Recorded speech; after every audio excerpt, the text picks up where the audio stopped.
에티오피아는 선교사들에 의해 전파되었습니다. 기독교는 로마 제국의 종교가 되기 훨씬 이전부터 에티오피아에서 자생적으로 존재했던 종교입니다. 에티오피아는 세계 최초의 기독교 왕국이었습니다.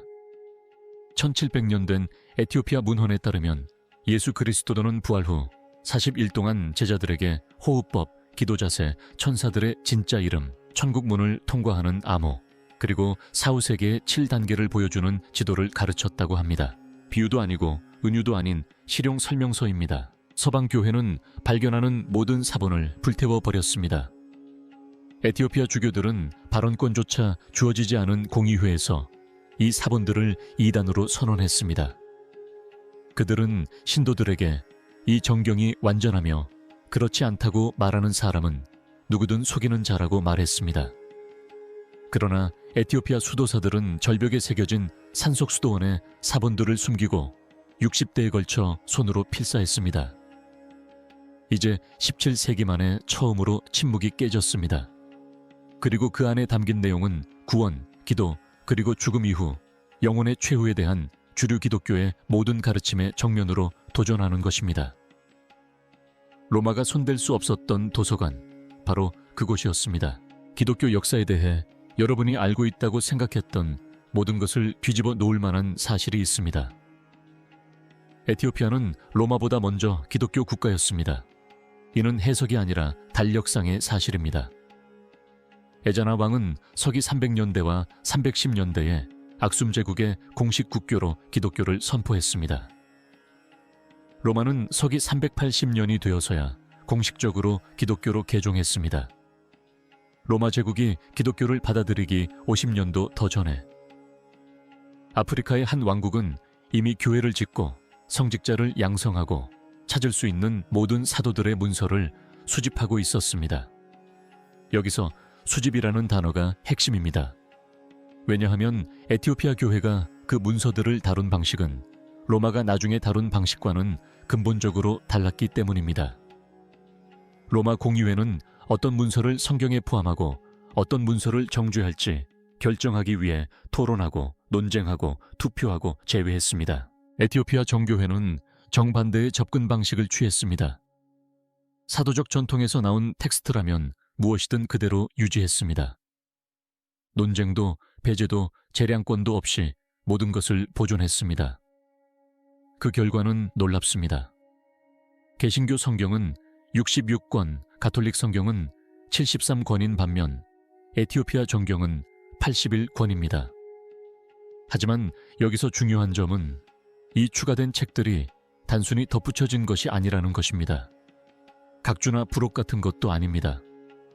여기에는 에녹서 전체, 즉 108장 전체가 포함되어 있는데 이 책은 땅으로 내려와 인간 아내를 취하고 네필림이라는 거인 자손을 낳은 200명의 타락한 천사, 즉 파수꾼들에 대한 이야기를 담고 있습니다. 여기에는 창세기를 정확한 날짜로 재해석한 희년서, 악마의 기원, 그리고 다른 모든 기독교 전통과 모순되는 364일 태양력 등이 포함됩니다. 또한 예수의 유년 시절에 대한 기록, 서방 정경에 포함되지 않은 사도들의 행적, 그리고 지구상 어디에서도 찾아볼 수 없는 세부적인 내용을 담은 종말 예언도 있습니다. 서방 교회는 이러한 경전들이 너무 이상하고 너무 자세하고 일반 신자들에게 너무 위험하다는 이유로 거부했습니다. 에티오피아는 그 모든 문서들을 온전히 보존해왔습니다. 1947년 양치기들이 쿰란 동굴에서 사하에 두루마리를 발견했을 때 학자들은 에녹서 조각이나 희년서의 파편 등 소문으로만 접했던 고대 문서들을 발견했다고 기뻐했습니다. 하지만 그 조각들은 불완전하고 손상되었으며 전체장이 빠져있는 경우도 있었습니다. 완전한 원고를 읽기 위해 연구자들은 다른 동굴이나 로마의 다른 기록 보관소가 아닌 아프리카, 에티오피아로 가야 했습니다. 수도사들이 동굴에서 사라진 부분을 보존해 두었기 때문입니다. 지리적 요인이 바로 그 문서들이 살아남을 수 있었던 이유입니다. 에티오피아 고원은 천연 요새와 같습니다. 산맥은 남북으로 뻗어 있고 사막은 해안과 내륙을 가르고 있습니다. 로마 군단은 악숨에 징역한 적이 없으며 비잔틴 황제는 에티오피아 주교들에게 자신의 신학적 견해를 강요한 적이 없습니다. 침략군이 유럽과 중동 전역의 도서관을 불태울 때 에티오피아 수도사들은 산길을 따라 깎아지른 절벽에 새겨진 동굴교회로 필사본을 옮겼습니다. 그들은 습기와 곤충으로부터 페이지를 보호하기 위해 돌로 만든 용기를 제작했습니다. 또한 대대로 필사자들을 훈련시켜 모든 글자를 정확하게 베껴 쓰도록 했습니다.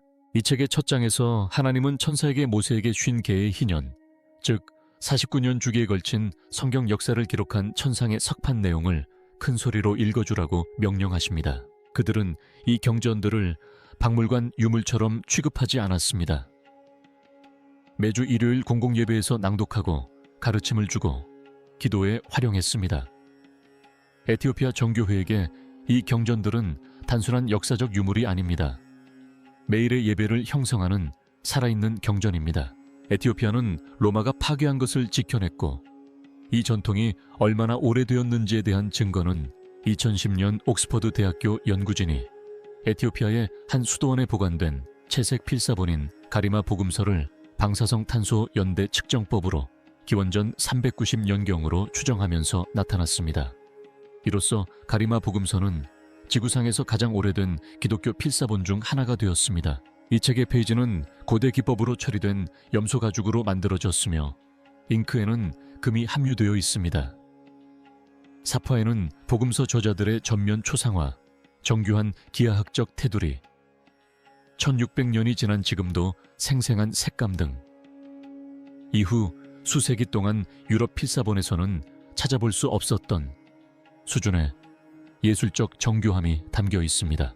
이 필사본들에는 서양 전통에는 존재하지 않는 본문, 변형, 후대 사본에서 삭제된 구절, 그리스어 및 라틴어 사본에서 완전히 사라진 읽기 방식이 포함되어 있습니다.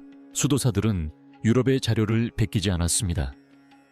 그들은 완전히 독립적인 경로를 통해 사도들까지 거슬러 올라가는 자신들만의 전승 체계를 가지고 있었습니다. 서양 학자들이 에티오피아어 사본을 가장 오래된 그리스어 단편들과 비교했을 때 에티오피아어 사본에는 때때로 더 오래된 내용이 보존되어 있었습니다. 고립된 전통은 연결된 전통이 조용히 삭제한 부분을 간직하고 있었던 것입니다. 그리고 보존된 사본들 중에는 서양 교회가 가장 없애려고 애썼던 사본이 하나 있습니다. 수도사들은 이를 마샤파 케두스라고 부릅니다. 2009년 박사가 이끄는 연구팀이 미네소타주 힐 박물관 및 필사본 도서관에 세계적인 게저 필사본 학자인 게타츠 하일레는 서양 학자들이 제대로 연구한 적이 없는 에티오피아 문헌들을 목록화하기 시작했습니다. 하일레가 한 필사본, 수세기 동안 여러 사람의 손을 거쳤음에도 불구하고 잉크에 금의 흔적이 여전히 남아있는 염소가죽 코덱스를 펼쳤을 때 그는 한동안 침묵에 잠겼습니다. 그의 동료는 나중에 하일레가 첫 페이지를 멍하니 바라보다가 천천히 표지를 닫으며 그들은 모든 것을 보관했어. 전부 다 보관했어. 라고 말했다고 회상했습니다. 그 필사본에 담긴 내용은 초기 기독교인들이 실제로 무엇을 행했는지에 대한 서양 학계의 모든 가정을 뒤흔들었습니다. 수십 년 동안 프린스턴 대학교의 브루스 매츠거 박사, 20세기 가장 영향력 있는 신약 성경 본문 비평가 중 한 명. 와 같은 학자들은 에티오피아 정경을 특이하고 주변적인 흥미롭지만 중요하지 않은 전통으로 여겨왔습니다. 즉, 후대에 추가된 내용을 배제하는 데 있어 엄격함이 덜한 전통이라는 것입니다. 그러나 더 많은 에티오피아 사본들이 조사되고 방사성 탄소 연대 측정으로 그 고대성이 확인되고 본문 분석을 통해 그리스어나 라틴어로 보존된 어떤 것보다 더 오래된 구절들이 발견되면서 이러한 일축을 유지하기는 점점 더 어려워졌습니다. 학계 주류에서 주변적인 것으로 치부했던 전통이 어떤 면에서는 그들이 가진 가장 오래된 증거로 드러나고 있었다. 40일간의 비밀 가르침.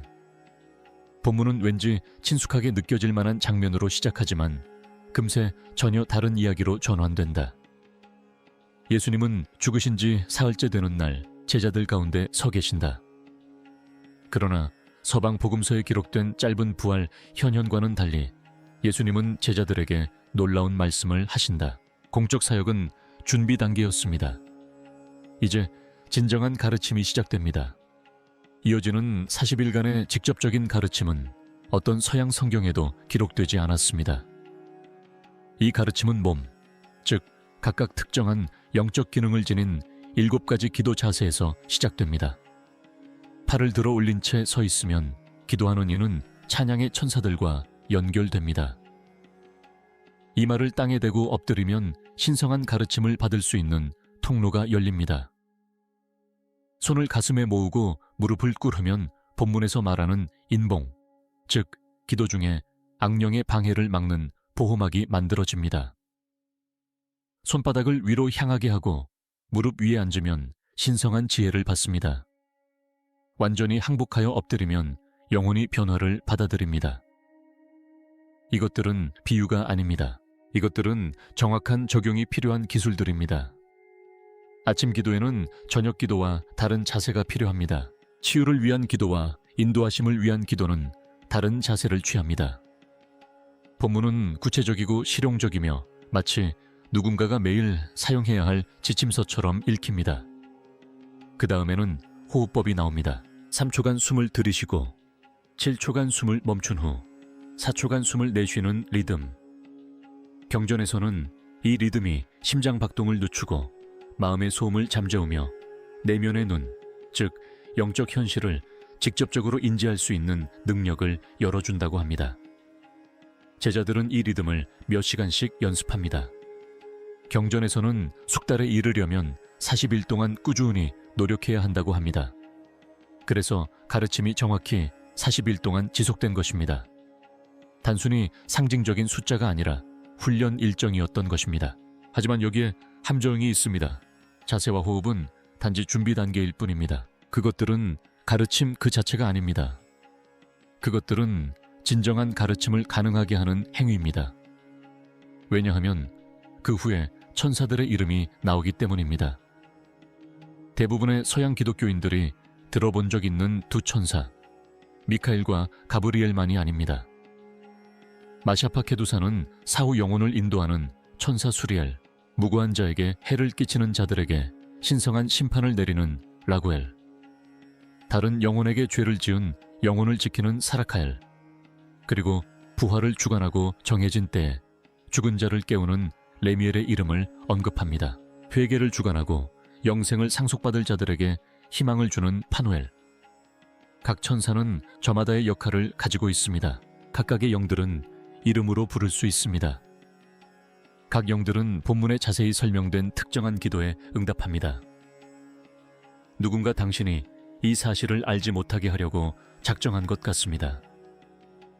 본문은 정확한 발음을 제공하고 잘못된 발음은 악한 영들을 불러들인다고 경고합니다.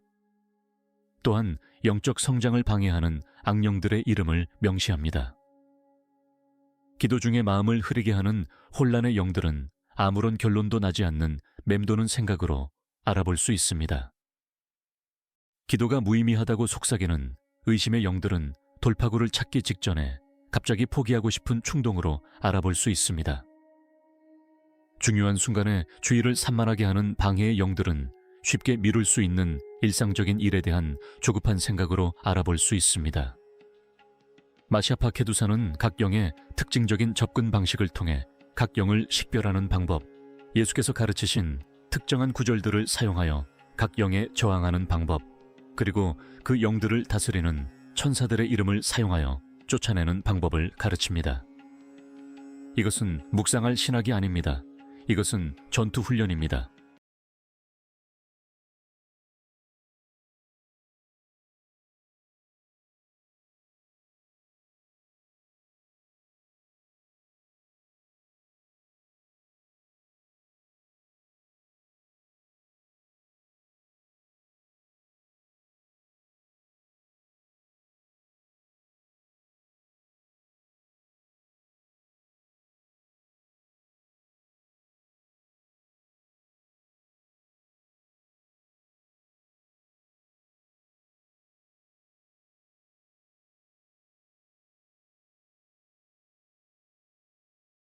영적인 면.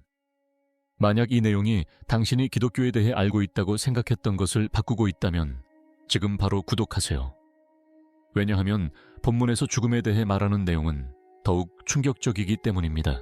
그 지도는 마샤파 케두산에서 가장 위험한 구간을 보여주려는 의도가 아니었습니다. 그것은 기도가 아니라 육체가 숨을 멈추는 순간 인간의 영혼에 무슨 일이 일어나는지에 대한 것입니다. 그 지도는 천국을 항해에 필요한 세부적인 정보로 보여줍니다. 7단계의 천국에는 각 단계마다 승천하는 영혼들을 시험하는 수호자들이 있습니다. 각 수호자는 통과를 허락하기 전에 특정한 지식을 요구합니다. 첫 번째 천국에는 구름과 모든 인간의 행위를 기록하는 천사들이 있습니다. 두 번째 천국에는 어둠의 사슬에 묶여 심판을 기다리는 타락한 천사들이 있습니다. 세 번째 천국은 의인들이 안식하는 낙원입니다. 네 번째 천국에는 해와 달, 별들과 그들의 궤도를 인도하는 천사들이 있습니다. 다섯 번째 천국에는 천국에 반역하여 영원히 슬퍼하는 파수꾼들이 있습니다. 여섯 번째 천국에는 하나님의 보좌 앞에서 직접 섬기는 대천사들이 있습니다. 일곱 번째는 바로 왕좌의 방입니다. 이름과 지리, 암호를 알고 죽은 영혼은 곧바로 신성한 임재 속으로 올라갑니다. 이러한 지식 없이 죽은 영혼은 여러 단계 사이를 헤매며 혼란스럽고 취약한 상태로 있다가 결국 어떤 존재에게 인도됩니다. 이 문장을 천천히 읽고 그 의미를 되새겨 보십시오. 준비된 영혼은 보호받지만 준비되지 않은 영혼은 그렇지 않습니다. 이것은 비유가 아닙니다. 사후 세계를 위한 길잡이입니다. 하지만 여기에 중요한 점이 있습니다. 이 가르침이 당신의 구원에 대한 권위를 주장해온 모든 기관에 실제로 어떤 의미를 갖는지 생각해 보십시오. 신자들이 예수께서 가르치신 방법을 사용하여 직접 기도할 수 있다면 그들을 위해 중재해줄 사제가 필요하지 않습니다. 신자들이 천사의 이름과 그 역할을 안다면 신성한 능력을 얻기 위해 교회의 위계 질서가 필요하지 않습니다. 신자들이 사후 세계에 대한 지도를 가지고 있다면 성례와 의식을 통해 자신의 운명을 보장해줄 성직자가 필요하지 않습니다. 마샤파 케두사는 기독교를 소속된 기관에서 실천하는 행위로 변화시킵니다. 로마는 그런 토대 위에 제국을 건설할 수 없었습니다. 콘스탄티노폴리스는 천국과 직접 소통할 수 있다고 믿는 수백만 명의 신자들을 통제할 수 없었습니다. 그래서 그들은 그 사본들을 불태웠습니다. 그들은 그 경전을 이단으로 선언했습니다. 그리고 신도들에게 정경이 봉인되었다고 말했습니다. 그리고 17세기 동안 그 전략은 효과를 발휘했습니다. 서방 기독교인들은 이러한 가르침이 존재한다는 사실조차 몰랐습니다. 수도사들은 알고 있었습니다. 나머지 기독교 세계가 이 문서들의 존재 자체를 잊어버리는 동안에도 그들은 산속 독방에서 촛불을 켜고 계속해서 필사했습니다. 그들은 정해진 자세로 기도를 드렸고 천사들의 이름을 부르며 기도했습니다. 그들은 4세기부터 오늘날까지 이어지는 끊임없는 전통 속에서 필사 기법을 보존해 왔습니다. 에티오피아 북부의 평평한 산곡대기에 자리 잡은 데브레다모 수도원에서 정적이 깨집니다. 이 수도원은 15m 높이의 밧줄을 타고 가파른 절벽을 올라가야만 접근할 수 있습니다. 아바 게브레 메딘이라는 수도사는 43년 동안 이 문서들을 관리하는 임무를 맡았습니다. 그는 1000년 넘게 수도사들이 필사해온 바로 그 돌독방에서 손으로 직접 문서를 필사했습니다. 그는 유럽 학자들이 찾아와 몇 페이지를 사진으로 찍고는 제대로 읽어보지도 않은 문서에 대한 이론을 발표하며 떠나는 모습을 지켜보았습니다. 그는 온라인에 아마추어 번역본들이 쏟아져 나오는 것을 지켜보았는데 그 번역본들은 오류투성이었고 맥락을 왜곡하고 단편적인 내용들을 과장하고 있었다.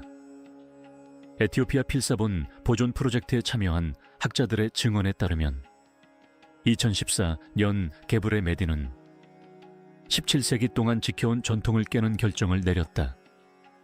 그는 정식으로 승인된 영어 번역을 옹호했다.